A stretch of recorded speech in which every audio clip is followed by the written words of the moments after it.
Oke, silakan ada pertanyaan lain. Terima kasih Om. Malam Ya, Romo. ya Gultom, Gultom ya. Oh, maaf saya mata Ya, Om kurang. Gultom ada pertanyaan. Kalau tidak, saya ada mau tanggapi sedikit, Pak. Ya, malam mo. Yo Gultom, yo. Ini mau ini pertanyaan dari teman Protestan kita kemarin menurut perpuluhan itu kami sharing-sharing lah di tempat kerja gitu. Bagaimana? Ya, dia mengutip dari kitab. Kenapa mute? Sebentar, kita tunggu mungkin anaknya bayinya lagi. Gultom, halo Gultom. Teman-teman di atas nanti lihat ya Friska siapa yang dulu naik ya. Gultom. Oke, Romo. Ya mo. Ya mo. Tapi engkau mute-kan HP-mu, tidak dengar. Temanmu mengutip apa? Amsal ya. Iya. Aduh, engkau langsung mute-kan kembali, jadi bingung saya ini. Jangan mute-kan HP-mu dong. Jangan mute-kan Paman Gultom kalau mau bertanya. Oke. Sorry mo. Oke mo. Jelas mo. Tidak jelas karena engkau mute-kan saya tidak dengar apa-apa. Kalau kau mute-kan saya mau dengar bagaimana? Oke, Mamo. Tadi pertanyaannya mau di tempat kerja ini kami sharing-sharing aja. Ya, saya sharing mengenai persepuluhan itu. Terus dia ngutip dari Amsal 3 ayat 9 gitu mau. Oh, muliakan Allahmu dengan yang kau punyai, begitu kan? Iya betul, Bunyinya muliakanlah Tuhan hartamu. dengan hartamu. Tapi engkau ingat bahwa ayat itu bilang bukan omong tentang persepuluhan. Oke, nanti saya tahu bawanya kemana. Pasti itu Amsal 3 ayat 9 kalau tidak salah. Muliakan Allah Iya. dengan hartamu. Kita dengar dulu ayatnya. Nanti saya sudah tahu tangkapnya kemana, saya mau bawanya kemana. Oke. Galilea Bang. Amsal ya. Amsal 3 ayat 9, muliakanlah Tuhan dengan hartamu dan dengan hasil pertama dari segala penghasilanmu. Oke, dengan buah sulungmu. Oke. Muliakan Allah, tetapi Gultom, engkau mute-kan dulu, bunyi banyak. Tolong moderator mute-kan dulu. Sekarang muliakan Allah dengan hartamu, dengan buah sulungmu. Tetapi bawanya kemana? Kembali lagi kepada Maleakhi 3 ayat 7 yang mereka selalu pakai itu.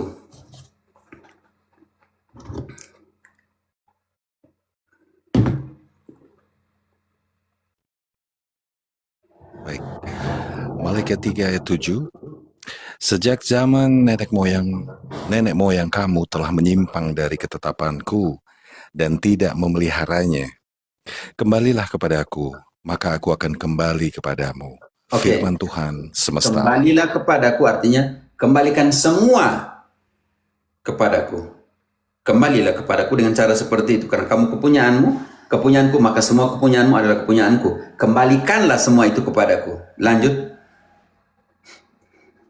Firman Tuhan semesta alam. Tetapi kamu berkata, dengan cara bagaimanakah kami harus kembali? Oke. Bolehkah manusia menipu? Gak lihat setiap titik engkau berhenti supaya saya bisa masuk di situ. Oke. Kata mencuri itu, kata menipu itu digantikan mencuri. Kata aslinya mencuri, oke? Bukan menipu. Tidak tahu kenapa Lai menerjemahkan sebagai menipu. Oke, kata aslinya mencuri di situ. Bagaimanakah kami mengembalikan itu kepadamu? Artinya kami kembali berarti dengan semua yang kami miliki kepadamu. Oke, lanjut ayatnya penting. Bolehkah manusia mencuri Allah? Namun kamu mencuri aku. Tetapi kamu berkata, dengan cara bagaimanakah kami mencuri engkau? Oke, tahan di sini. Kita lihat, bagaimanakah caranya kami mencuri? Tapi di Amsal 3 ayat 9, muliakanlah Allah dengan hartamu dan buah sulungmu, oke? Yang kau punyai. Sekarang, kau mencuri dari saya. Lalu orang Israel tanya, bagaimana caranya kami mencuri darimu Tuhan? Jawaban Allah, Mengenai persembahan, persepuluhan dan persembahan khusus. persembahan khusus artinya tadi itu. persembahan persepuluhan, persembahan khusus yang tadi yang bilang buat sulung dan semuanya. Oke, itu persembahan khusus. Oke, mengenai persepuluhan dan persembahan khusus. Sekarang lanjut, apa kata Allah? Itu punya aku semuanya. Baik. Kamu telah kena kutuk, tetapi kamu masih menipu aku. Mencuri aku. Ya kamu seluruh bangsa. Bawalah seluruh persembahan persepuluhan itu ke dalam rumah perbendaharaan supaya ada persediaan makanan di rumahku dan ujilah aku. Gultom, engkau bisa mengerti. Bawalah itu, karena itu milikku. Maka bawalah itu, Gultom, bunyi menghidupkan mic-mu. Maka bawalah itu ke rumahku supaya selalu tersedia makanan. Kalau kamu tidak bawa itu ke rumahku, konsekuensi Galilea. Lanjut. Firman Tuhan alam, firman Tuhan semesta alam. Apakah aku tidak membukakan bagimu tingkap-tingkap langit dan mencurahkan berkat kepadamu sampai berkelimpahan? Aku akan menghardik bagimu belalang pelahap supaya jangan dihabisinya asal tanahmu dan supaya jangan pohon anggur di padang tidak berbuah bagimu. Firman Tuhan semesta alam. Oke, sekarang Gultom kan sudah, karena itu miliknya Tuhan, muliakanlah Allah dengan harta dan buah sulung, karena itu miliknya Tuhan. Dan di situ sudah dijelaskan supaya selalu ada makanan di rumahku. Bukan Tuhan yang makan, Gultom, engkau bisa mengerti? Bisa mau, ngerti mau. Berarti itu persembahan persepuluhan dan buah sulung dan persembahan khusus itu siapa yang diberikan kepada siapa? Itu yang engkau harus tanya kan? Bagaimana Tuhan makan? Bisa mengerti? Ya. Oh, ternyata semuanya itu yang diserahkan itu untuk siapa? Itu pertanyaan lanjutan. Oke, bantu dulu. Ulangan 26 ayat 12 sampai dengan 14. Persembahan itu yang dibawa itu, persepuluhan itu untuk siapa? Ulangan 26 ayat. Nanti saya mute-kan dulu ya Gultom, setelah itu saya suruh kau hidupkan. Ayat berapa Romo?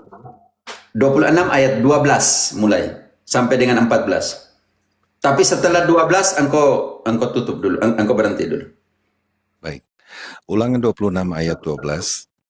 Apabila dalam tahun yang ketiga, tahun persembahan persepuluhan, engkau sudah selesai mengambil segala persembahan persepuluhan dari hasil tanahmu, maka haruslah engkau memberikannya kepada orang Lewi, orang asing, anak yatim, kepada janda, supaya mereka dapat makan di dalam tempatmu dan menjadi kenyang. Tahan dulu, cukup. Gultom, hidupkan mic-mu. Ya mau. Persembahan persepuluhan menurut ayat yang baru dibaca tadi setiap akhir 3 tahun ya. Tiap akhir 3 tahun baru dibawa, bukan tiap minggu, bukan tiap gajian. Yang dibawa adalah hasil tanah dan hasil ternak. Kalau kau piara 100 ekor domba, maka 10% dari 100 ekor itu tiap tahun ketiga engkau harus bawa berapa ekor? 10 ya. Kalau 100 10. Oke, itu 3 tahun. Tapi setelah 3 tahun, akhir dari 3 tahun, akhir 3 tahun, akhir apa yang bahasa Indonesia? Akhir tahun dari tahun ketiga, akhir tahun dari tahun ketiga begitu ya. Akhir dari tahun ketiga engkau bawa ke bait suci. Itu untuk siapa saja? Untuk orang Lewi, imam Yahudi. Untuk siapa lagi yang kau dengar tadi Gultom? Orang asing. Orang asing. Untuk siapa lagi? Janda. Janda. Untuk siapa lagi? Yatim piatu. Gultom, di situ ada untuk pendeta? Tidak ada mau. Berarti yang Protestantisme itu melakukan pembodohan di dalam konsep persepuluhan yang harus dibayar oleh jemaatnya. Jadi kalau contohnya lagi nih mau kayak kami di perantauan mau ini kan, kami nggak ada ternak nih, nggak ada pertanian, otomatis kan lebih simpel dengan duit kan gitu nih mau. Yesus tidak bayar persepuluhan karena persepuluhan hanya untuk petani dan peternak. Yesus nelayan, bapaknya tukang kayu. Mereka tidak bayar persepuluhan. Ya tapi kalau mungkin di kitab itu memang diizinkan, tapi berupa ternak dan berupa pertanian lah gitu mau. Tapi jatuhnya kemana akhirnya, mungkin itu yang salah kaprah mereka, aku rasa mau. Di mana disebutkan uang bayar di situ? Tidak ada. Ya maksud mereka kan mengikuti zaman sekarang mau. Berarti kau ubah semua yang ada di kitab suci? Nggak Berarti mungkin tidak- dengan simpelnya kan uang gitu loh mau, karena kan di perantauan lah nggak selalu ada pertanian, peternakan kan gitu mau. Gultom. Hak persepuluhan itu bukan haknya pendeta. Dan orang Yahudi sendiri tidak bayar lagi, tidak serahkan persepuluhan. Kenapa? Karena Imam Levi tidak ada bait suci. Yang membayar, yang menyerahkan persepuluhan adalah mereka yang kerja di tanah terjanji, 11 suku. Dan bagi orang di luar Israel yang tidak terima tanah perjanjian, mereka tidak menyerahkan persepuluhan. Orang Yahudi tidak serahkan persepuluhan sudah lebih dari, bantu dulu, 2026 dikurangi 70. Berapa tahun? 2026 dikurangi 70 karena keruntuhan bait suci tahun 70, di mana orang Israel tidak lagi serahkan persepuluhan karena tidak ada lagi bait suci. Selama 1950 tahun orang Yahudi tidak serahkan persepuluhan karena tidak punya bait suci. Ya, 1956 Pater. 1956. Kalau begitu pendeta suruh umat jemaatnya bayar persepuluhan, pendasaran biblisnya ada di mana? Yang Amsal 3 ayat 9 tadi yang kau ambil, muliakanlah Allah dengan hartamu karena harta itu, kekayaan itu diberikan kepada janda, orang asing, janda, orang asing, yatim piatu, dan imam Levi, bukan untuk pendeta. Tapi kalau Jika argumen orang mereka, Yahudi selama 1956 tidak lagi serahkan persepuluhan, pendeta ini serahkan persepuluhan, jemaat serahkan persepuluhan ke pendeta, ambil pendasaran biblis di mana?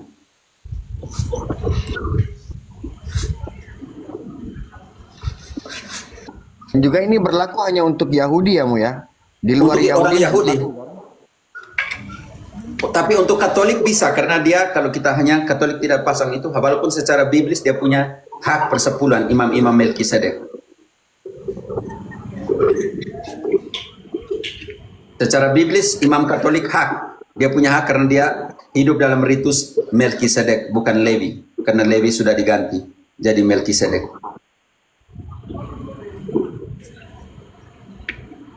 Makanya Gultom, apapun yang terjadi, tidak ada hak sama sekali persepuluhan, apalagi janji iman, buah sulung dalam Protestantisme. Tolong pendeta, kalian bilang sola scriptura, kamu hidup di scriptura itu dalam hidup.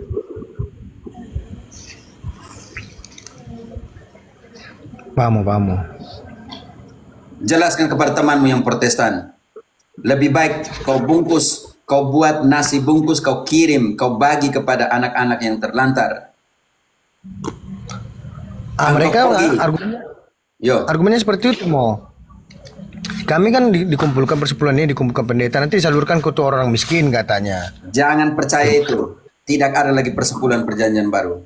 Untuk pendeta apalagi. Dikumpulkan kepada pendeta tidak ada.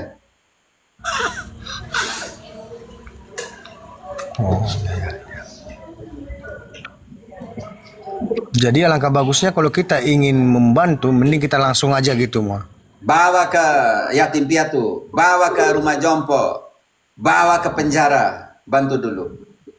Matius 25. Mulai dari ayat 40. Di manakah engkau ketika aku telanjang? Di manakah engkau ketika aku dalam penjara? Kau kunjung dia. Di manakah engkau ketika aku sakit? Aku tidak punya pakaian. Aku telanjang. Aku haus. Aku lapar. Itu yang Tuhan tekankan.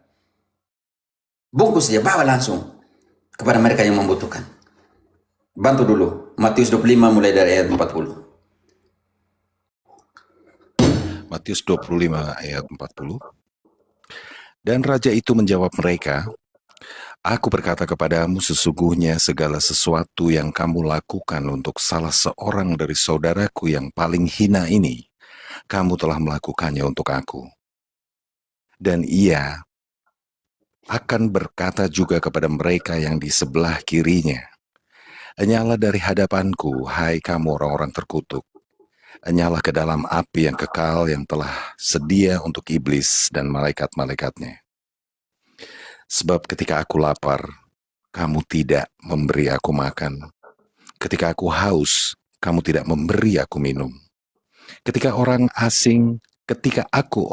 seorang asing, kamu tidak memberi aku tumpangan. Ketika aku telanjang, kamu tidak memberi aku pakaian. Ketika aku sakit dan dalam penjara, kamu tidak melawat aku. Lalu mereka pun akan menjawab dia, katanya, Tuhan, bila manakah kami melihat engkau lapar, atau haus, atau sebagai orang asing, atau telanjang, atau sakit, atau dalam penjara, dan kami tidak melayani engkau?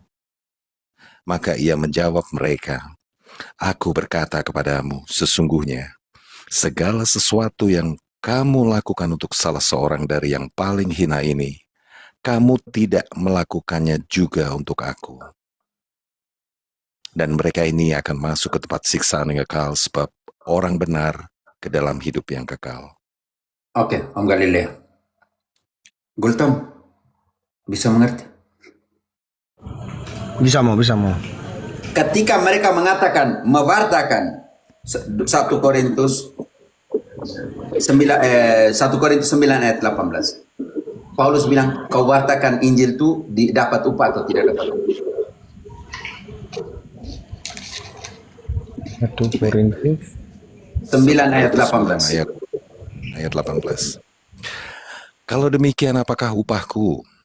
Upahku ialah ini, bahwa aku boleh memberitakan Injil tanpa upah, dan bahwa aku tidak mempergunakan hakku sebagai pemberita Injil. Sungguh pun aku bebas terhadap semua orang. Cukup. 19 cukup. Kulton, engkau dengar? Apakah upahku? Upahku adalah mewartakan Injil tanpa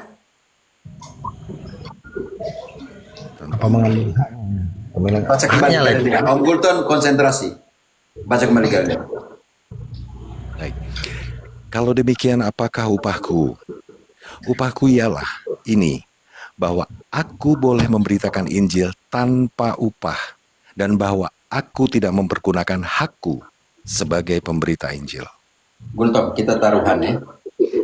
Kau hilangkan janji iman, kau hilangkan persepuluhan di dalam denominasi Protestan, denominasi hancur. Tetapi kau hilangkan persembahan, kau hilangkan janji, tidak janji iman dalam Katolik, tidak ada persepuluhan dalam kekatolikan.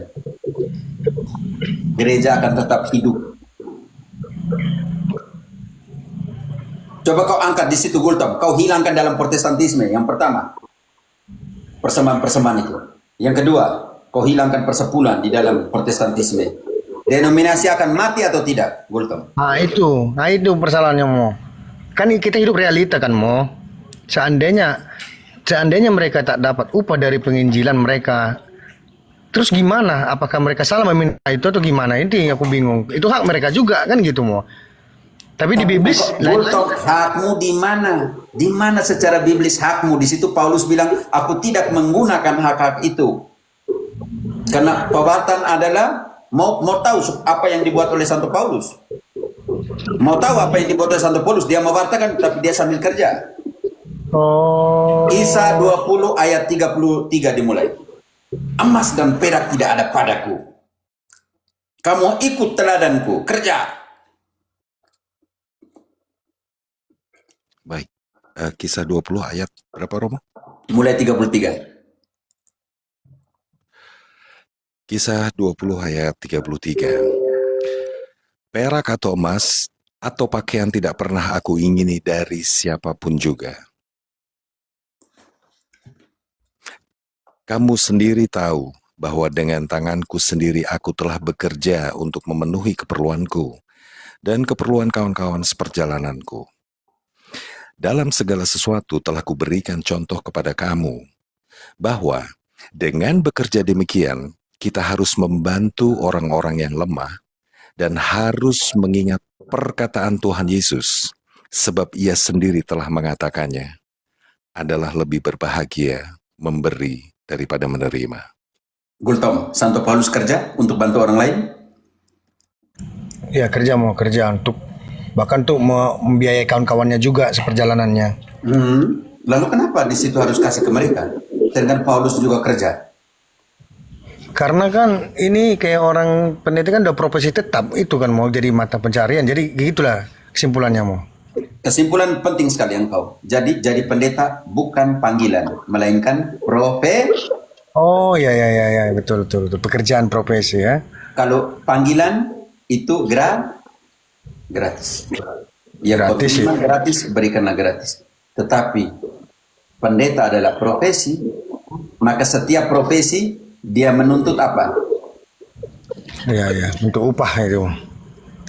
Yang berjuang supaya mendapat upah, mereka yang mengutus dirinya sendiri. Kita kembali ke 1 Korintus 9 ayat 17. Engkau dengar baik-baik di sini. Jika aku menuntut upah, itu karena aku memberitakan Injil atas kehendakku sendiri, karena aku tidak diutus. 1 Korintus 9 ayat 17. Kalau andai kata aku melakukannya menurut kehendakku sendiri, memang aku berhak menerima upah. Tetapi karena aku melakukannya bukan menurut kehendakku sendiri, pemberitaan itu adalah tugas penyelenggaraan yang ditanggungkan kepadaku. Tahan dulu. Gultom, engkau mengerti? Mereka yang menuntut upah adalah mereka yang mewartakan Injil atas kehendaknya sendiri. Mereka tidak diutus. Yang diutus ayat 18-nya. Kalau demikian apakah upahku? Upahku ialah ini, bahwa aku boleh memberitakan Injil tanpa upah, dan bahwa aku tidak mempergunakan hakku sebagai pemberita Injil. Dia punya dua hak sebagai pewarta, sebagai imam dia punya dua hak. Ayat 13 dan ayat 14. Yang 14 ini dipakai oleh pendeta Protestan menghilangkan ayat 13. Kita pakai dulu yang digunakan oleh Protestan, ayat 14-nya. Demikian pula Tuhan telah menetapkan bahwa mereka yang memberitakan Injil harus hidup dari pemberitaan Injil itu. Mereka menghilangkan ayat 13. Sudah cukup. Mereka menghilangkan ayat 13. Sebagai imamnya, karena mereka bukan imam, maka ayat 13 mereka tidak akan baca. Dalilnya ayat 13-nya. Tidak tahukah kamu bahwa mereka yang melayani dalam tempat kudus mendapat penghidupannya dari tempat kudus itu, dan bahwa mereka yang melayani mesbah mendapat bahagian mereka dari mesbah itu? Gultom, potong buang ayat 13 tidak dipakai karena dia menyadari bahwa mereka bukan imam, karena di dalam Protestantisme tidak ada altar, tidak ada mesbah. Maka mereka pakai 14 yang mewartakan mendapatkan upah dari pewartaan. Sedangkan Paulus tidak menggunakan dua haknya, itu hak mesbah dan hak mimbar sabda. Dia bilang, apakah upah? Upahku mewartakan Injil tanpa upah. Sedangkan mereka yang menuntut upah adalah mereka yang mewartakan atas kehendaknya sendiri, dan itu tidak diutus oleh siapapun. Berarti pekerjaannya sia-sia mau ya? Atau memang disah-sahkan aja? Pewartaan Injil bukan pekerjaan, itu panggilan. Tapi maksudku di ayat 13 ini itu sah-sah aja ya di realitas sekarang ya mau?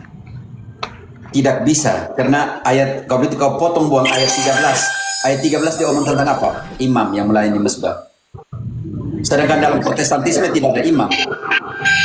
Oh, imam. Berarti kau sudah potong, sayapnya potong, setengah pembenaran. Mati-matian hanya mewartakan Injil, tetapi ayat 13 omong tentang engkau adalah imam pelayanan, imam hierarkis. Di situ karena dia melayani mesbah, melayani altar. Oh. Pendeta bukan imam. Pendeta melayani altar di sana, ada mesbah di sana? Atau ada apa? Drum band.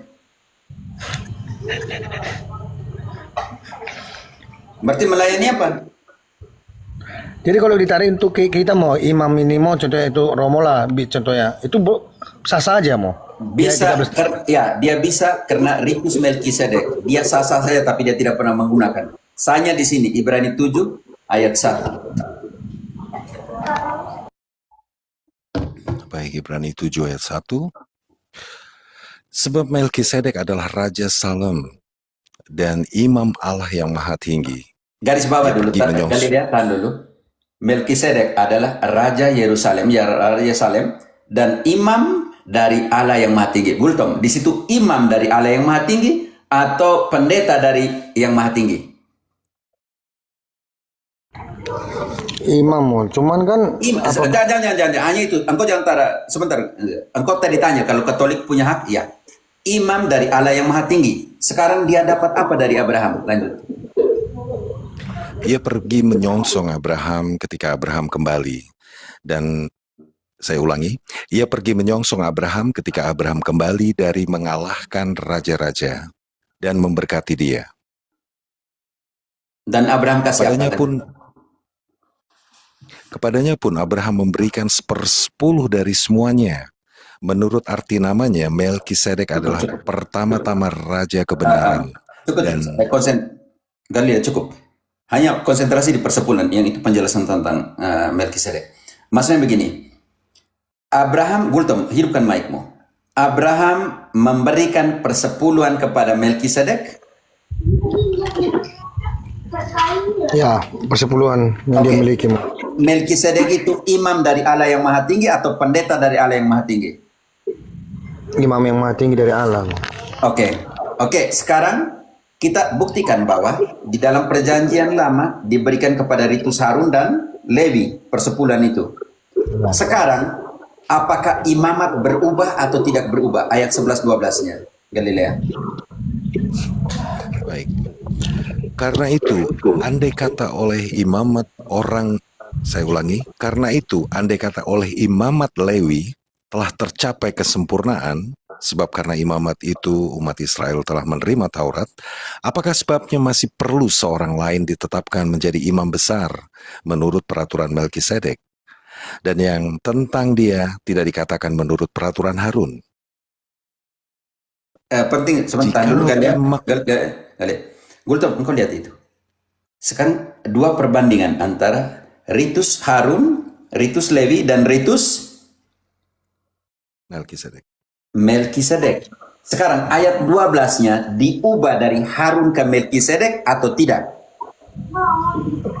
Sebab jikalau imamat berubah, dengan sendirinya akan berubah pula hukum Taurat itu. Dengan sendirinya berubah hukum Taurat. Hukum Taurat mengatakan persepuluhan kepada Lewi Harun, imam. Tetapi ketika dia rubah jadi ritus Melkisedek, maka persepuluhan itu juga sekarang ini diberikan kepada imam dari ritus siapa, Gultom?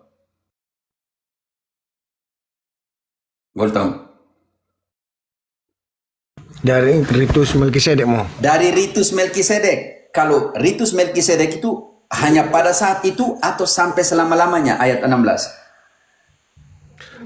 Yang menjadi imam bukan berdasarkan peraturan-peraturan manusia, tetapi berdasarkan hidup yang tidak dapat binasa. Wow, 21. Tetapi ia dengan sumpah diucapkan oleh dia yang berfirman kepadanya, Tuhan telah bersumpah dan ia tidak akan menyesal. Engkau adalah imam untuk selama-lamanya. Karena itu pertanyaanmu, Gultom, bagus sekali. Kalau begitu di dalam kekatolikan dia punya celah secara hak biblis teologis, iya, karena dia ritus Melkisedek. Kenapa? Karena Melkisedek mempersembahkan apa, Gultom?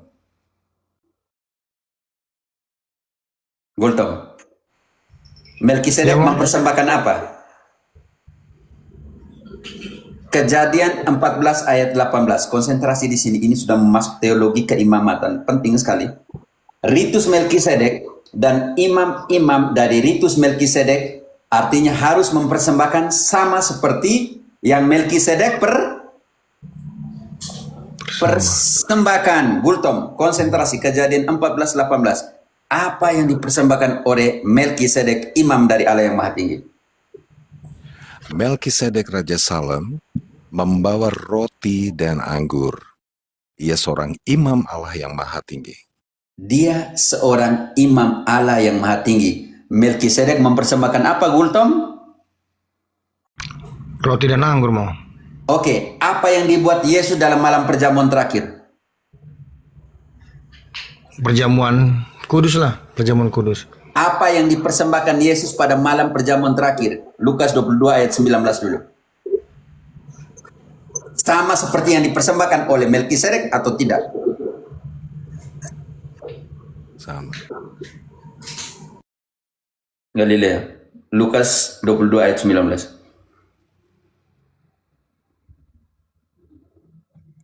Siapa yang sudah temukan dahulu? Friska atau siapa? Lukas, ya. Lukas 24:19. 22. Lukas 20. 22:19. Lukas 22:19. Ini dia. Lalu ia mengambil roti, mengucap syukur, memecah-mecahkannya, dan memberikannya kepada mereka. Katanya, inilah tubuhku yang diserahkan bagi kamu. Perbuatlah ini menjadi peringatan akan aku. Inilah tubuhku. Roti sudah jadi tubuh.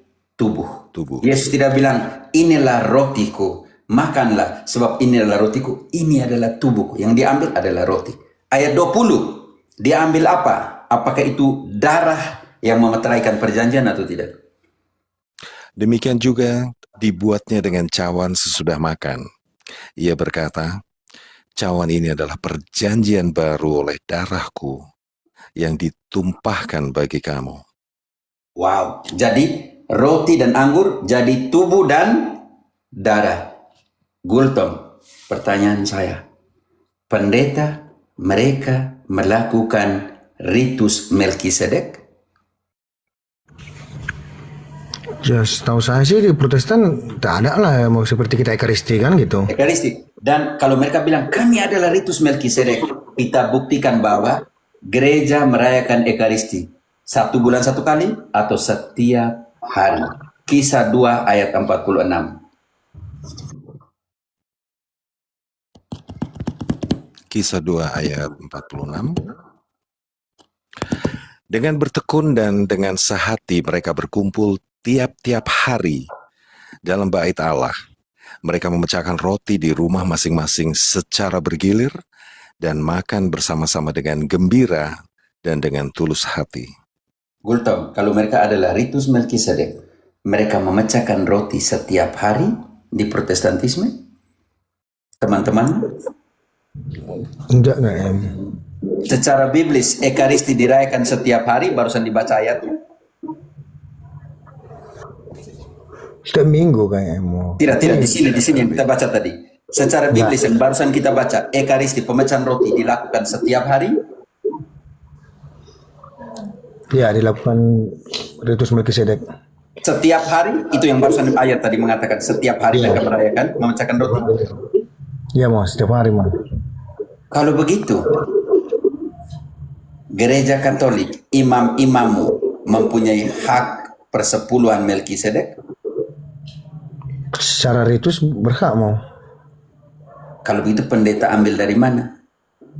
Imam-imam Katolik punya hak, tapi tidak. Pernahkah engkau dengar di pengumuman paroki, hak persepuluhan pastor paroki, pastorkan, belum dibayar oleh umat? Engkau pernah dengar pengumuman paroki? Enggak pernah kayak gitu. Selama Katolik saya belum pernah lah. Pernahkah engkau ditagih persepuluhan di lingkungan, di stasi? Enggak ada mau. Yang punya hak biblis teologis, tapi tidak pernah menuntut jemaat untuk bayar persepuluhan. Yang tidak punya hak ini tidak tahu malu untuk tuntut orang bayar persepuluhan. Kalian punya hak dari ritus mana? Ritus tidak tahu malu.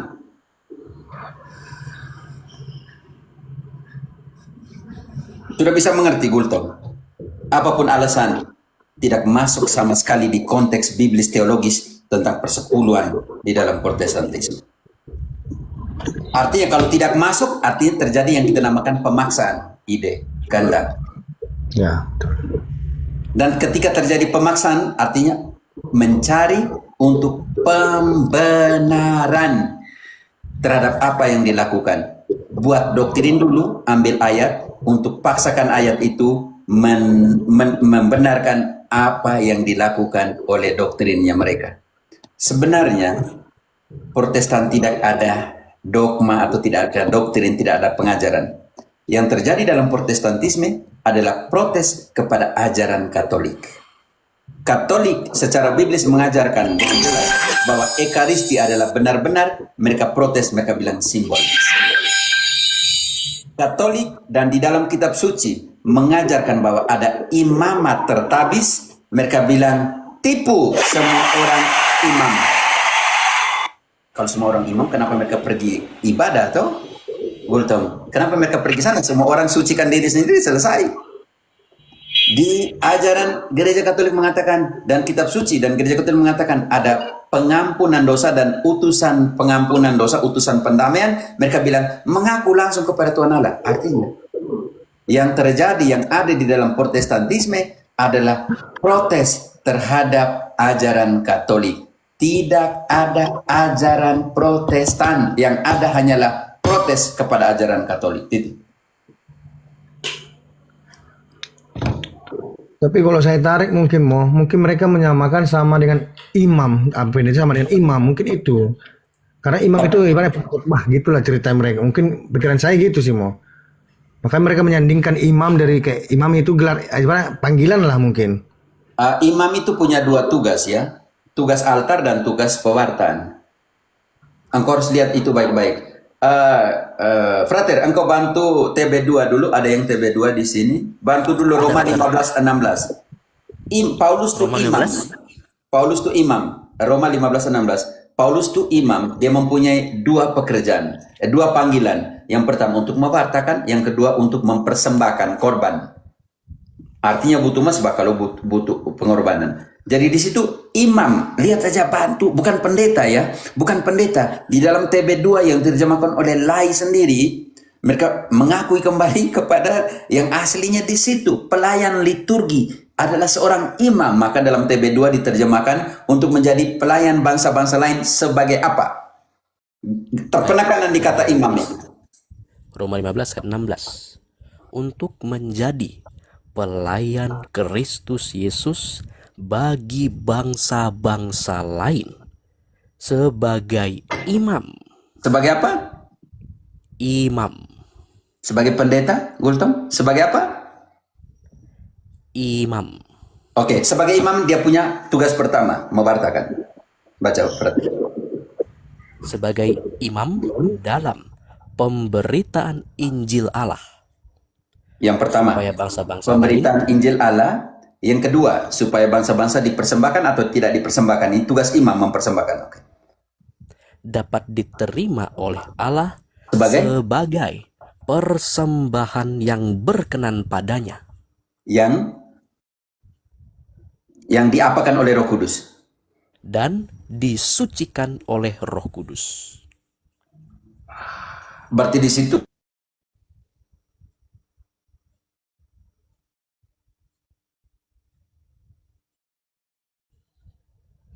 Oke.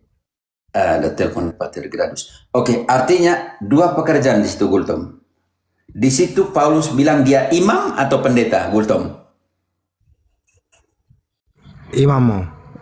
Kalau itu pendeta datang dari mana? Sedangkan Paulus sendiri yang Protestantisme ambil ajaran-ajaran yang tertulis dalam surat-surat Paulus itu untuk membacking mereka. Paulus sendiri mengatakan dia adalah pelayan liturgi, dia adalah imam yang mewartakan dan yang menguduskan, mengantarkan bangsa-bangsa sebagai persembahan. Itu tugas seorang imam. Makanya mau celah untuk persepuluhan tidak ada guna untuk Protestantisme. Jadi engkau juga mau bantu mereka untuk dapat celah, tidak ada guna di situ, Gultom. Jangan sampai engkau melawan sendiri apa yang dalam kitab suci ada.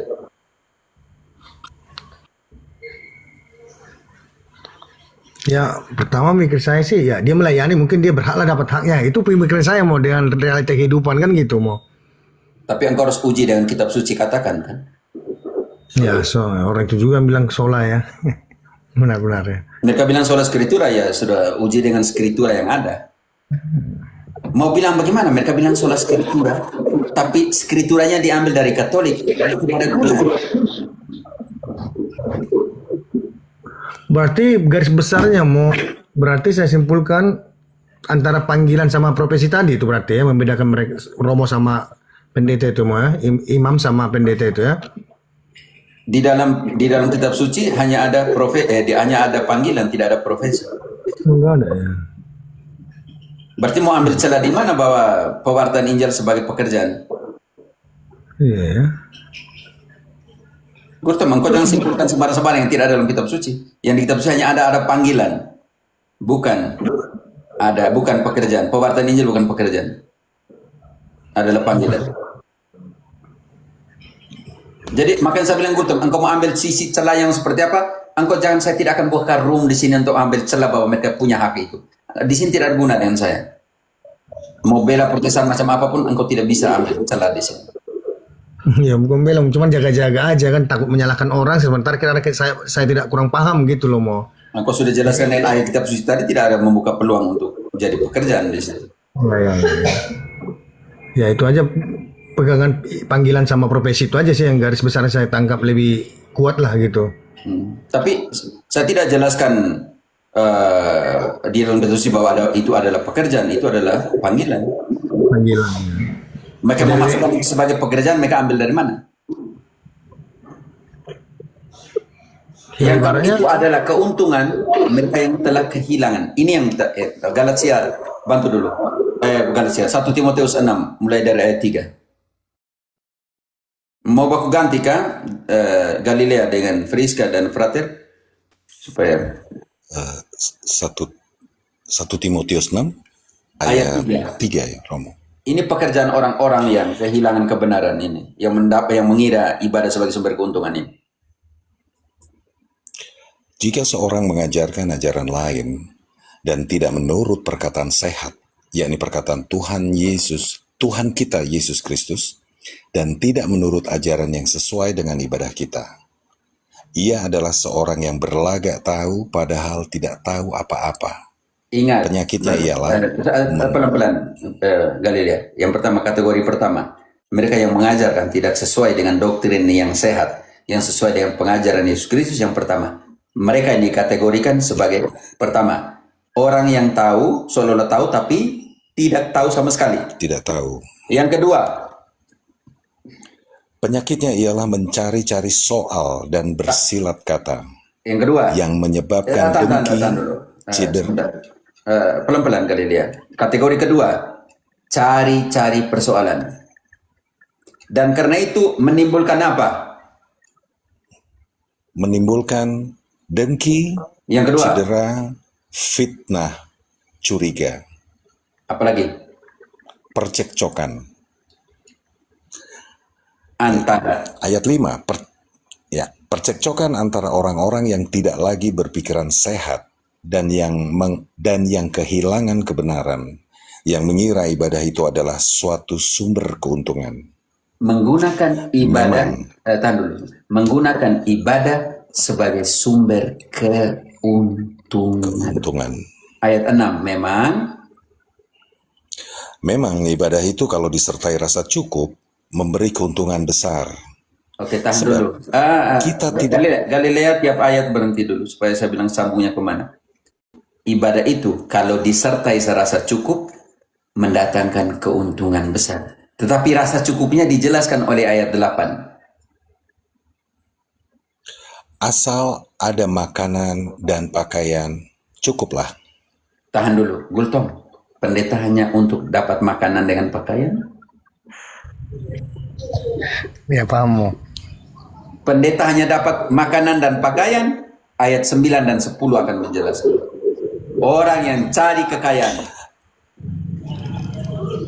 Tetapi mereka yang ingin kaya terjatuh ke dalam pencobaan, ke dalam jerat, dan ke dalam berbagai-bagai nafsu yang hampa dan yang mencelakakan, yang menenggelamkan manusia ke dalam keruntuhan dan kebinasaan. Karena akar segala kejahatan ialah cinta uang. Sebab oleh memburu uanglah beberapa orang telah menyimpang dari iman dan menyiksa dirinya dengan berbagai-bagai duka. Sekarang kita ke Roma 16 ayat 17-18. Akar dari perpecahan itu adalah perut. Baik, Roma 16 ayat 18, Romo ya. 17-18. 17-18. Tetapi aku menasihatkan kamu, saudara-saudara, supaya kamu waspada terhadap mereka yang bertentangan dengan pengajaran yang telah kamu terima, menimbulkan perpecahan dan godaan. Sebab itu hindarilah mereka. Sebab orang-orang demikian tidak melayani Kristus, Tuhan kita, tetapi melayani perut mereka sendiri. Dan dengan kata-kata kita, dan dengan kata-kata mereka yang muluk-muluk dan bahasa mereka yang manis, mereka menipu orang-orang yang tulus hatinya. Mereka menipu orang-orang yang tulus hatinya karena perut. Maka mainnya di mana? Di pengajaran yang tidak diajarkan oleh Yesus dan para rasul. Sola tidak pernah diajarkan Yesus oleh para rasul, tidak pernah. Double predestinasi tidak pernah diajarkan oleh Yesus dan para rasul. Hari Sabat setelah kebangkitan Yesus tidak pernah diajarkan oleh Yesus dan para rasul. Mereka tidak bertemu hari Sabat untuk merayakan pemecahan roti. Persepuluhan. Gultom, di mana Yesus ajar tentang persepuluhan, bayar persepuluhan? Di mana para rasul pergi ke seluruh dunia untuk ini tagih persepuluhan? Di mana? Untuk tagih janji imam, di mana? Di mana? Dari tadi yang dijelaskan Roma memang nggak ada di kitab kan mau? Ya sudah, kalau nggak ada di kitab, buat apa ikut mereka yang tidak ada di kitab? Nggak, saya bukannya ikut mau, cuman pasti nggak tahu kok saya ponis mereka salah atau saya nggak ada bukti itu, maksud saya mau. Secara kitab mereka harus tunjukkan data yang mana, supaya yang pertama data bahwa itu pendeta di dalam kitab suci. Kau tunjukkan kata pendeta. Lain yang Protestan aja tidak terjemahkan pendeta di situ. Kitab sucinya umat Hindu mau ada mau pendeta. Oke, kalian lanjut. Itu pemimpin agama Hindu sebenarnya pendeta kan. Mbak Friska, monitor Mbak Friska. Ya, kita bergantian dulu sebentar ya. Saya ke belakang sebentar ya. Betul. Terima kasih semua. Terima kasih Mbak Friska.